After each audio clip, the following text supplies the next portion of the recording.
Hello, dear friends. I'm your friend Smriti, and welcome back to your own channel classes for you once again.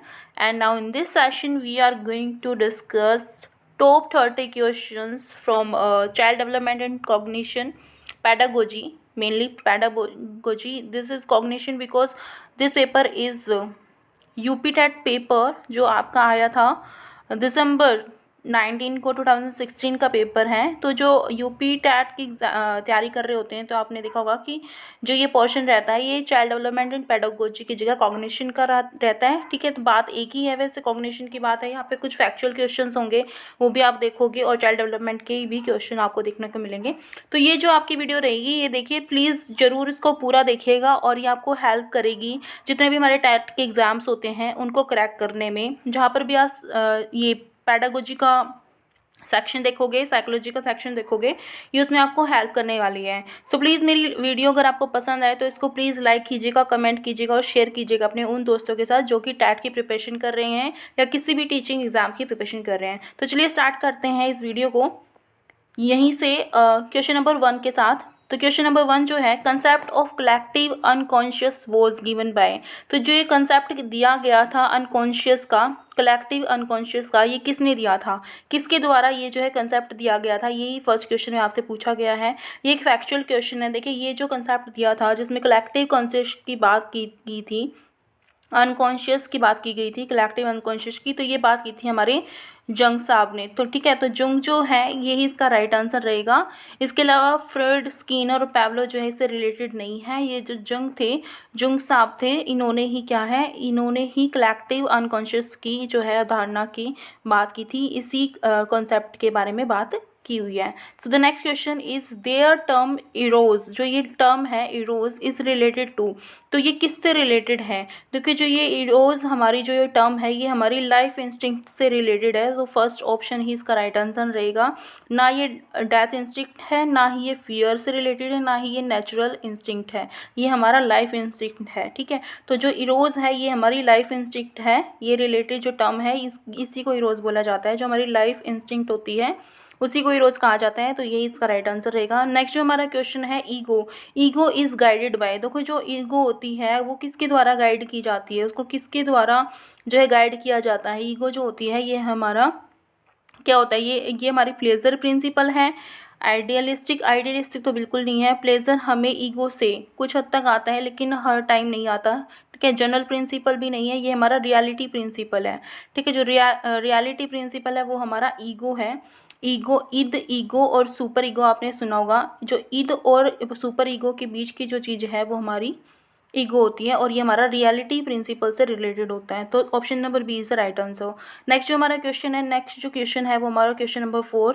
Question number 4 में पूछा गया है, कोलिस्टोकाइनिन जो है, कोलिस्टोकाइनिन जो है इज़ ए हार्मोन। ये एक हार्मोन है विच when injured in human body. तो देखिए, वैसे तो साइंटिफिक एक चीज़ है, ये साइंटिफिक टर्म है, साइंस से रिलेटेड है। तो ये एक इस तरह का हार्मोन होता है जो भी इंसान की बॉडी में डाला जाता है तो उसमें क्या चेंजेस दिखने को मिलते हैं आपको, वही आपको इसमें बताना था। इंक्रीजेज एपेटाइट, उसका एपेटाइट जो है वो इंक्रीज़ हो जाता है इस हार्मोन को देने से, जब इंजेक्ट किया जाता है इंजेक्शन के थ्रू। इंक्रीजेज एपेटाइट इन थर्स्ट। ठीक है, तो थर्स्ट में उसके जो है एपेटाइट जो है वो इंक्रीज़ हो जाता है, या फिर डिक्रीजेज एपेटाइट इन थर्स्ट, मतलब कि थर्स्ट की वजह से, प्यास की वजह से उसकी जो एपेटाइट है वो बाहर आ जाता है या कम हो जाते हैं। तो देखिए, जो ये जो हार्मोन दिया जाता है, इसका जो इंजेक्ट किया जाता है, इसका जो इंजेक्शन दिया जाता है, ये एपेटाइट को कम करने के लिए दिया जाता है, डिक्रीज़ करने के लिए दिया जाता है। ये आपका एक साइंस का क्वेश्चन भी है जो बच्चे साइंस के लिए प्रिपेयर कर रहे हैं। तो अगर आपसे पूछा जाए ये कोलिसिस्टोकाइनिन है, कोलिसिस्टोकाइनिन का जो हार्मोन दिया जाता है ये किस लिए दिया जाता है, तो जो ऑप्शन थर्ड है यही आपका राइट आंसर रहेगा। डिक्रीजेज एपेटाइट, ये जो है डिक्रीज करता है हमारे एपेटाइट को। तो देखिए, नेक्स्ट जो हमारा क्वेश्चन है, नेक्स्ट क्वेश्चन है question number 5। A child of 16 years scores 75। एक 16 साल का जो बच्चा है वो 75 जो है उसके मार्क आते हैं, स्कोर करता है वो इन IQ टेस्ट। जो IQ टेस्ट होता है उसमें इंटेलिजेंट क्वेश्चन की जो बात करते हैं, अगर जब उसका टेस्ट किया जाता है तो एक 16 साल के बच्चे का जो स्कोर आता है वो 75 आता है।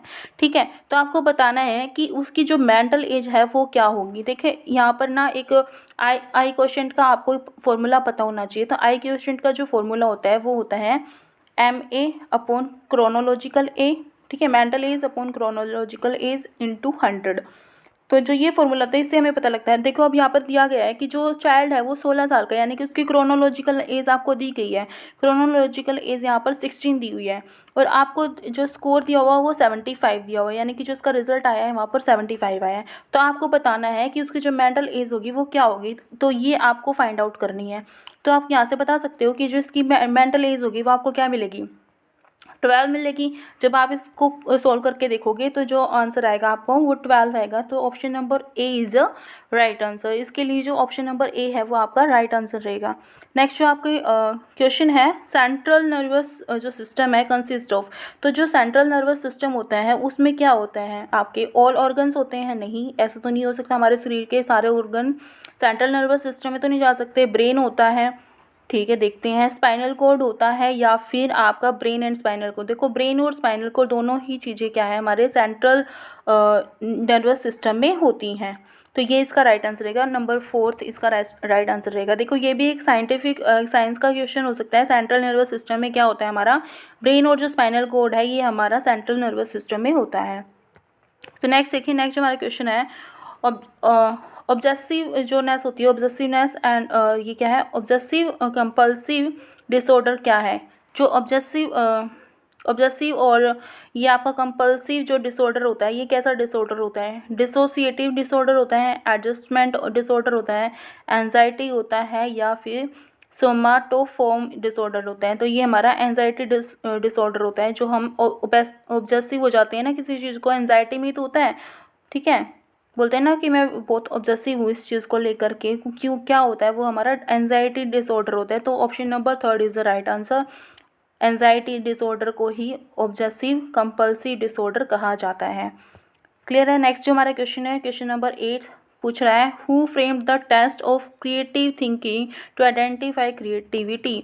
तो किसने जो है ये टेस्ट दिया था, ये टेस्ट बनाया था जिसका नाम है टेस्ट ऑफ क्रिएटिव थिंकिंग। किसको आइडेंटिफाई करने के लिए, किसको जानने के लिए, क्रिएटिविटी को जानने के लिए जो टेस्ट बनाया गया था, creative thinking, test of creative thinking. तो ये किसने दिया था, मैरीफील्ड ने दिया था, टोरेंस ने दिया था, कोले ब्रूस ने दिया था, फिर कैंट ने दिया था। देखो ये जो आपको दिया गया था ये टोरेंस ने दिया था। तो ऑप्शन नंबर बी जो है इसका राइट आंसर रहेगा। इन्होंने एक टेस्ट बनाया था जो टेस्ट ऑफ क्रिएटिव थिंकिंग, जिसका नाम दिया गया था क्रिएटिविटी को जानने के लिए। बच्चे में क्या क्रिएटिविटी है उसके लिए जो टेस्ट किया जाता है उसका नाम जो है the test of creative thinking. Creative thinking को जानने के लिए जो ये टर्म दी गई थी, जो नाम दिया था test of creative thinking, creativity को जानने के लिए, ये जो है हमारी टोरेंस ने दी थी। तो इसका आंसर यही रहेगा। फैक्चुअल क्वेश्चन है, ये याद रखिएगा, टोरेंस ने दिया था। नेक्स्ट जो हमारा क्वेश्चन है, Thorndike's theory falls under which of the following categories. तो जो थॉर्नडाइक की जो थ्योरी थी, इसने ट्रायल एंड एरर की जो थ्योरी दी थी वो किसके अंडर आती है, किस कैटेगरी में आती है। ठीक है, तो जो कैटेगरी दी गई है इनके आपको बताना है। ये बिहेवियरिस्टिक थ्योरी थी, कॉग्निटिव थ्योरी थी, साइको एनालिटिक थ्योरी थी या फिर नोन ऑफ द अबव। तो देखो ये हमारी बिहेवियरिस्टिक थ्योरी थी क्योंकि इसकी बिहेवियर की बात की गई थी। रिस्पॉन्स एंड स्टिमुलस रिस्पॉन्स की जो थ्योरी थी ये इन्होंने ही दी थी। ठीक है, RS रिस्पॉन्स एंड स्टिमुलस की ये जो थ्योरी थी ये इन्होंने ही दी थी।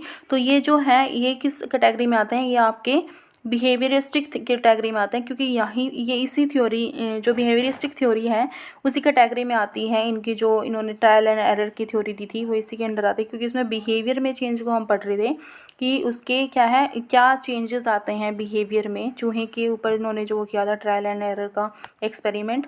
तो जो नेक्स्ट हमारा क्वेश्चन है, क्वेश्चन नंबर 10। क्वेश्चन नंबर 10 आपसे क्या पूछ रहे हैं, क्वेश्चन नंबर 10 कह रहा है, learning curves are indicator of. जो लर्निंग कर्व्स होते हैं वो हमें क्या दर्शाते हैं, प्रोग्रेस इन लर्निंग दिखाते हैं, ओरिजिनलिटी इन लर्निंग दिखाते हैं, डायनामिक कैरेक्टर ऑफ लर्निंग है या फिर क्रिएटिविटी इन लर्निंग। तो ये हमें प्रोग्रेस इन लर्निंग, लर्निंग में क्या प्रोग्रेस हो रही है ये हमें दिखाते हैं लर्निंग जो कर्व्स होते हैं, कि बच्चा किस तरह से प्रोग्रेस कर रहा है। ठीक है, जो कर्व्स अगर आप उनको ड्रॉ करोगे तो आपको पता लगेगा बच्चा किस तरह से लर्न कर रहा है। तो जो कर्व्स होते हैं वो आपको बताते हैं कि बच्चे की जो प्रोग्रेस है लर्निंग में वो क्या है। तो option number a is the right answer. Next जो आपका क्वेश्चन है social learning theory of personality was given by. तो जो ये आपको थ्योरी दी गई थी social learning theory of personality के बारे में जो आपकी सोशल लर्निंग थ्योरी है वो किसने दी थी। तो ये आपकी बंडूरा एंड वोट क्या है वॉल्टर्स ने, बंडूरा एंड वॉटसन कहते हैं वैसे वॉल्टर्स लिखा हुआ है यहाँ पर। ठीक है, तो ये जो है फर्स्ट ऑप्शन जो है इसका राइट आंसर रहेगा कि जो ये हमारी सोशल लर्निंग थ्योरी दी गई थी ये बंडूरा जी ने दी थी। ठीक है, तो option number a is the right answer for this question. Next जो हमारा क्वेश्चन है mirror drawing test is use to measure which of the following. तो जो मिरर ड्राइंग टेस्ट होता है वो किसको मेज़र करने के लिए यूज़ किया जाता है, पर्सनैलिटी को, इंटेलिजेंस को, लर्निंग का या फिर मोरालिटी को। देखो जो ये जो मिरर ड्राइंग टेस्ट होता है ये आपका किसको ये हमारी लर्निंग को जो है मेज़र करने के लिए किया जाता है। तो option number c is the right answer, क्योंकि जो लर्निंग है क्या बच्चे ने सीखा है उसको जो जानने का जो उसको मेज़र करने का जो टेस्ट है ये हमारा मिरर ड्राइंग टेस्ट नाम दिया गया है। ठीक है, तो ये जो एक टेस्ट है ये भी आपकी लर्निंग से रिलेटेड है, लर्निंग को ही मेज़र करते हैं। तो option number c is the right answer. Next जो हमारा क्वेश्चन है क्वेश्चन नंबर 13 आपसे पूछ रहा है कि आपको बताना है blank is one of the measures of central tendency, कि इनमें से कौन सा एक मेज़र है सेंट्रल टेंडेंसी का। तो आपने बताना है, ऑप्शन दिया गया है रेंज जो है ये, मीडियन, एवरेज डेविएशन या फिर स्टैंडर्ड डेविएशन। देखें आप ऑप्शन देख के ही बता दोगे कि जो मीडियन होता है ये जी क्या है, बात की गई है सेंट्रल टेंडेंसी की, तो सेंट्रल के बारे में जो बताएगा हमें वो मीडियन ही बताएगा। So option number b is the right answer for this question. Next जो हमारा क्वेश्चन है the next question is find the odd one out amongst following. तो आपने जो ये आगे टर्म दी गई है इनमें से ओड को पहचाना, यानी कि ऐसी टर्म को पहचानना है जो बाकियों से अलग हो। तो जो TAT होता है, 16PF होता है, क्लाउड पिक्चर टेस्ट होता है या ड्रॉ ए मैन टेस्ट होता है। तो देखिए ये जो ड्रॉ ए मैन टेस्ट है, 16PF और TAT हैं, सारे एक दूसरे से रिलेटेड हैं, एक ही कैटेगरी में है। लेकिन जो क्लाउड पिक्चर टेस्ट होता है ये इनसे सबसे डिफरेंट है। तो option number c is the right answer for this question, क्योंकि ये हमारा क्या है, ओड वन है, ये सबसे अलग है। यहाँ पर जो क्लाउड पिक्चर टेस्ट होता है ये इसका आंसर रहेगा। नेक्स्ट जो हमारा क्वेश्चन है the concept of developmental task was. जो डेवलपमेंटल टास्क है इसका जो कंसेप्ट है वो क्या है, उसके बारे में आप क्या कहोगे कि किसने दिया था। हॉलिंगवर्थ ने दिया था, जीन पियाजे ने दिया था, हैविगर्स ने दिया था या फिर हॉल ने दिया था। तो ये जो हमें दिया था कंसेप्ट ऑफ डेवलपमेंटल टास्क का जो कंसेप्ट हमें दिया गया था ये हमारे हैविग्रस्ट ने दिया था। हैविग्रस्ट जो है option number b is the right answer for this question. जो डेवलपमेंटल टास्क देखिए ये फैक्चुअल क्वेश्चन है, इसको याद रखिएगा। और जो डेवलपमेंटल टास्क जो हमें दिया था ये हमें हैविगर्स्ट ने दिया था। नेक्स्ट जो हमारा क्वेश्चन है escape learning is based on. जो एस्केप लर्निंग है वो आपकी किस चीज़ के ऊपर निर्भर करती है, किस चीज़ के ऊपर डिपेंड करती है, किसके ऊपर उसको बनाया गया है, माना जाता है, किसके ऊपर बेस्ड है ये। तो आप इसका आंसर बताओगे। 16 का जो हमारा आंसर रहेगा वो हमारा रहेगा नेगेटिव रीइंफोर्समेंट। तो जो एस्केप लर्निंग है वो हमारी नेगेटिव रीइंफोर्समेंट से रिलेटेड है। So option number b is the right answer. Next जो हमारा क्वेश्चन है क्वेश्चन नंबर 17 की अगर बात करें तो blank is one of the primary laws of learning. तो इनमें से कौन सा आपका प्राइमरी लॉ है लर्निंग का, वो आपको बताना है। Law of attitude, law of affect, law of analogy या फिर लॉ ऑफ एसोसिएटिव शिफ्टिंग। तो जो हमारा जो फर्स्ट रहेगा, सॉरी जो सेकंड ऑप्शन जो रहेगा ये हमारा इसका करेक्ट आंसर रहेगा कि जो लॉ ऑफ अफेक्ट है यही क्या है, हमारा प्राइमरी लॉ ऑफ लर्निंग है। So option number second is the right answer for this question. Next question जो है हमारा the next question is which of the following involves longitudinal approach of investigation. तो इनमें से कौन सा जो है आपका लॉन्गिट्यूडिनल अप्रोच ऑफ इन्वेस्टिगेशन में इन्वॉल्व है। तो आपने बताना है केस स्टडी को मानोगे, एक्सपेरिमेंटेशन को मानोगे, सर्वे को मानोगे या इंट्रोस्पेक्शन को। देखिए जो इन्वेस्टिगेशन की अगर बात करें तो हमारा जो सर्वे है ये इसका राइट आंसर रहेगा। Option number third is the right answer for this question. Next जो हमारा क्वेश्चन है वो देखते हैं क्वेश्चन नंबर 19 हमें कह रहा है when A persons learning in one situation influences his learning and performance in another situation it is called. जब एक आदमी की या एक पर्सन की जो लर्निंग है एक सिचुएशन में सीखी गई जो चीज़ है वो उसकी दूसरी सिचुएशन में कुछ सीखते वक्त उसकी परफॉर्मेंस को क्या कर रही है, अफेक्ट कर रही है या उसको हेल्प कर रही है, तो इस तरह की जो लर्निंग होगी वो क्या होगी।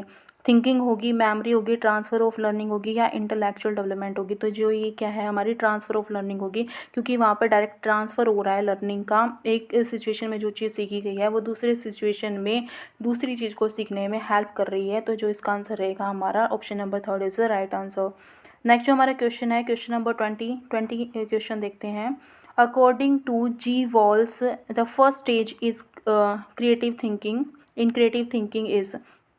जो जी वॉल्स की जो फर्स्ट स्टेज है क्रिएटिव थिंकिंग की वो कौन सी है? इंक्यूबेशन है, इल्यूमिनेशन है, इवैल्यूएशन है या फिर प्रिपरेशन है? तो देखिए जो इसका राइट आंसर रहेगा अकॉर्डिंग टू जी वॉल्स, जो जी वॉल्स है वलाज हैं, सॉरी इसको वलाज बोला जाएगा, जी वलाज जो है इनके अकॉर्डिंग जो आपकी फर्स्ट स्टेज रहेगी वो हमारी प्रिपरेशन रहेगी। देखिए अगर आप कुछ भी क्रिएटिव करना चाह रहे हैं तो आप उसको ना तो पहले इंक्यूबेट करोगे, ना ही उसको इवैल्यूएट करोगे, इवैल्यूएट तो बिल्कुल लास्ट में आएगा, ना ही उसको इल्यूमिनेट करोगे। तो उसमें आपसे सबसे पहले आपको प्रिपरेशन करनी होगी। ऐसा ही होगा जब भी आप कुछ क्रिएटिव बनाने की कोशिश करोगे तो आप पहले उसको प्रिपेयर करोगे कि आपको कहाँ से स्टार्ट करना है। तो जो इसका राइट आंसर रहेगा ऑप्शन नंबर डी रहेगा। नेक्स्ट हमारा क्वेश्चन है question number 21। The principle of trial and error was propounded bye. जो ये प्रिंसिपल आपको जो एक सिद्धांत दिया था ट्रायल एंड एरर का, ये आपका किसने दिया था? तो सभी चाहते हैं ये हमारे थॉर्नडाइक जी ने दिया था। थॉर्नडाइक जी की जो आरएस की रिस्पॉन्ड की थ्योरी है, रिस्पॉन्स स्टिमुलस की, वही जो है ट्रायल एंड एरर की जो थ्योरी बोली जाती है। तो यही जो है थॉर्नडाइक ने ही ये जो है प्रिंसिपल दिया था ट्रायल एंड एरर का। तो ये जो ऑप्शन नंबर 3 है ये इसका राइट आंसर रहेगा। नेक्स्ट हमारा क्वेश्चन है question number 22। Personality is the dynamic organization within the individual of those psychophysical systems that determine the unique adjustment to his।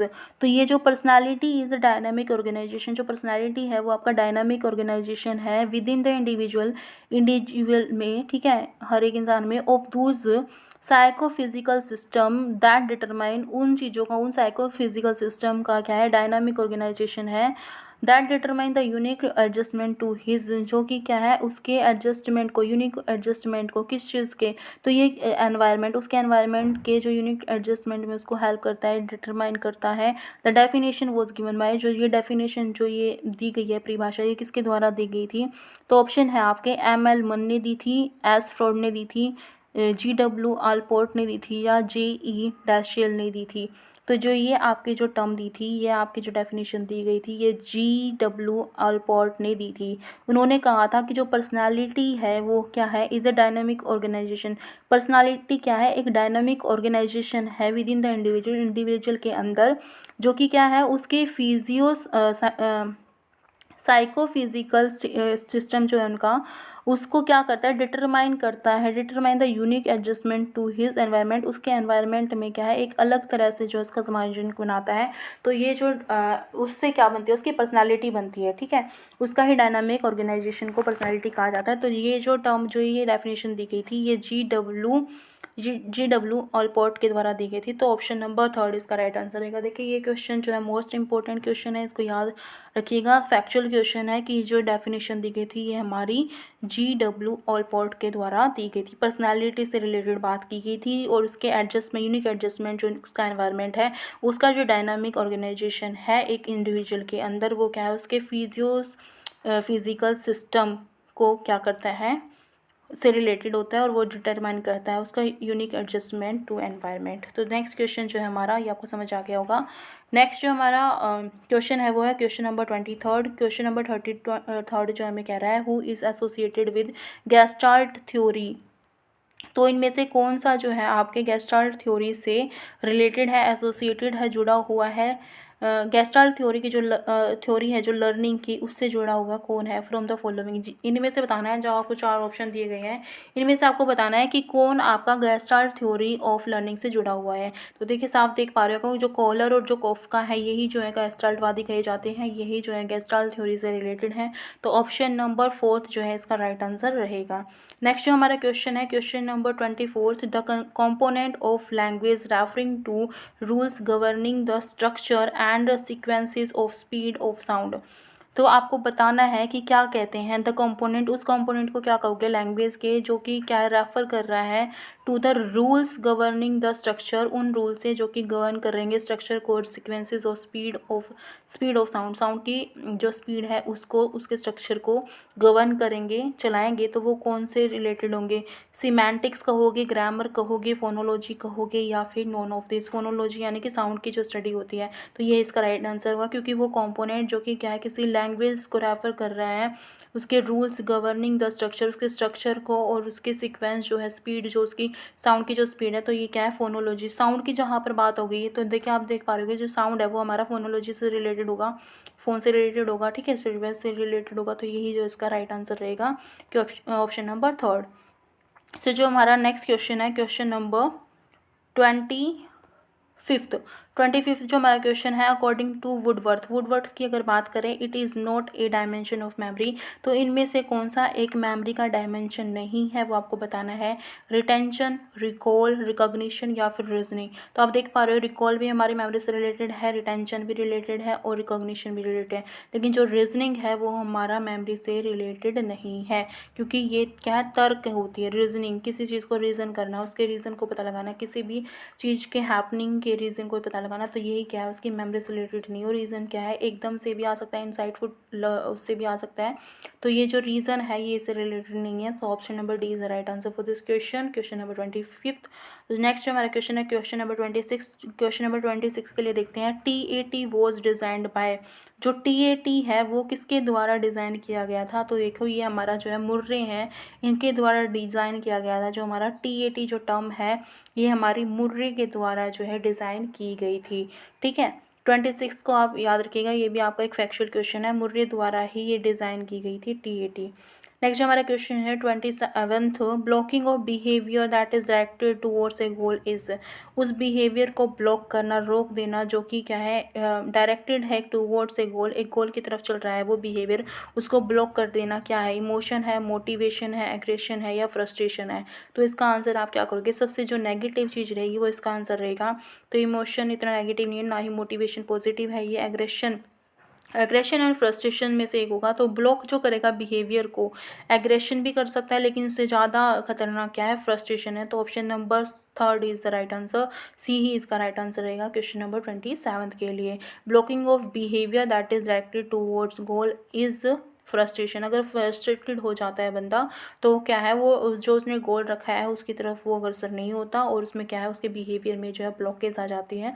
तो option number third is the right answer. Next जो हमारा question है question number 28, which factor influences the colour of eye. तो इनमें से कौन सा factor होता है जो आई के कलर को अफेक्ट करता है, इन्फ्लुएंस करता है, उस पर फ़र्क डालता है। तो ऑप्शन नंबर जो है इसका देखिए, एनवायरनमेंट करेगा, हेरिडिटी करेगी, सोसाइटी करेगी या फिर हॉर्मोन्स करेंगे। तो हॉर्मोन देखो, एनवायरनमेंट भी नहीं करता और सोसाइटी भी नहीं करती, ऑप्शन रह के दो, हॉर्मोन्स और जो हेरिडिटी है। तो हॉर्मोन्स भी नहीं होगा, ठीक है। तो हमारी जो हेरिडिटी होती है उसके ऊपर डिपेंड करता है कि हमारा जो कलर है वो क्या होगा, जो हमारी आनुवंशिकता होती है उसके ऊपर डिपेंड करता है। ये देखो साइंस से रिलेटेड क्वेश्चन है, साइंस का भी इसका जो है रोल है, तो साइंस को भी इसमें ध्यान रख के चलेगा। तो ये क्या है, हेरिडिटी जो होती है, आनुवंशिकता जो होती है, यही जो है हम डिसाइड करती है कि हमारी आई का कलर क्या होगा, heredity. So option number b is the right answer for this question. Next question जो है 29, बेसल एज जो है is related to which measurement from the following. जो बेसल एज है वो इनमें से किससे रिलेटेड है, जो आपको नीचे दिए गए ऑप्शन है इनमें से बताना है। इंटरेस्ट से रिलेटेड है, पर्सनैलिटी से रिलेटेड है, इंटेलिजेंस से रिलेटेड है या फिर अटेंशन से रिलेटेड है। तो जो हमारी बेसल एज है वो हमारी किससे रिलेटेड है, ये हमारी इंटेलिजेंस से रिलेटेड है, बुद्धिमत्ता से रिलेटेड होती है हमारे बेसल एज। तो option number c is the right answer. Next जो हमारा क्वेश्चन है क्वेश्चन नंबर 30। क्वेश्चन नंबर 30 आपसे पूछ रहा है, a child when scolded in class by teacher returns home and shows anger to his or her sister is an example of. एक बच्चा जिसको स्कूल में डांटा गया है, घर पर आकर वो क्या करता है, अपने बहन या भाई के ऊपर एंगर शो करता है, क्रोध शो करता है। तो ये किस तरह की सिचुएशन है, क्या हो रहा है यहाँ पे, डिस्प्लेसमेंट हो रही है, सब्लिमेशन हो रहा है, कन्वर्जन हो रहा है या फिर रिएक्शन फॉर्मिंग होती है। तो ये हमारी डिस्प्लेसमेंट होती है, क्योंकि यहाँ पर क्या है, ये डिफेंस मैकेनिज़्म है। यहाँ पर जो ये चीज़ वर्क कर रही है, ये हमारा डिफेंस मैकेनिज़्म है उस बच्चे के लिए, क्योंकि वो स्कूल में डांटा गया है, तो घर पर आकर कभी पेरेंट्स उससे पूछे, बहन भाई उससे पूछे, तो उन चीज़ों से बचने के लिए वो क्या करने लग जाता है, खुद ही एंगर करने लग जाता है, क्रोध करने लग जाता है अपने बहन भाइयों के ऊपर। तो ये जो चीज़ें हैं ये डिफेंस मैकेनिज्म से रिलेटेड है और इसको डिस्प्लेसमेंट कहा जाता है, ये याद रखिएगा, इसको डिस्प्लेसमेंट कहा जाता है। तो इसी के साथ चलिए, ये हमारे 30 क्वेश्चन से आने वाली वीडियो में हम बाकी के जो और प्रीवियस ईयर पेपर से उनको डिस्कस करने वाले हैं। So okay friends, this was all for this video, and in our next video we will discuss further questions, top MCQs विच जो कि हमारे क्या होंगे, पिछले प्रीवियस ईयर से जो है निकाले गए होंगे, प्रीवियस ईयर पेपर से लिए गए होंगे। तो आपको क्या करना है, अगर आपको मेरा सेशन पसंद आए तो इसको लाइक कीजिएगा, कमेंट कीजिएगा और शेयर कीजिएगा अपने उन दोस्तों के साथ जो कि टीचिंग एग्ज़ाम्स के लिए प्रिपेयर कर रहे हैं या किसी भी टेट एग्ज़ाम के लिए प्रिपेयर कर रहे हैं जिसमें आपका सीटेट हो सकता है, एस्टेट हो सकता है। इसके अलावा जो और भी स्टेट एग्ज़ाम्स है या फिर जो अभी रीट का एग्ज़ाम आने वाला है 25 अप्रैल को होने वाला है, तो इसमें क्या है, आपको ये काफ़ी हेल्प करने वाला है, क्योंकि जो प्रीवियस ईयर पेपर्स होते हैं, प्रीवियस ईयर के जो MCQs होते हैं वो काफ़ी हद तक क्या है, रिपीटेड फॉर्म में आते हैं, रिपीट होते रहते हैं एग्ज़ाम में। तो ये क्या होंगे कि अगर आप यहाँ पे प्रैक्टिस कर लेते हो मेरे चैनल पर, ये आपको सारी प्रीवियस ईयर के जो क्वेश्चंस हैं वो आपको प्रोवाइड किए जा रहे हैं। तो आपको क्या करना है, सिर्फ आपको पढ़ना है, वीडियोस देखनी है, अपना टाइम निकालिए, काम करते वक्त भी आप इनको देख सकते हो। तो जो आपको, अगर आप सुनोगे इनको तो आपको क्या होगा, एक तो कॉन्फिडेंस लेवल आपका आप होगा अगर आपने प्रीवियस ईयर पेपर कर लिए, और दूसरी बात ये है कि आपके कंसेप्ट भी धीरे धीरे जो है आपके क्लियर होते रहेंगे, कंसेप्ट भी आपके बनते रहेंगे इससे।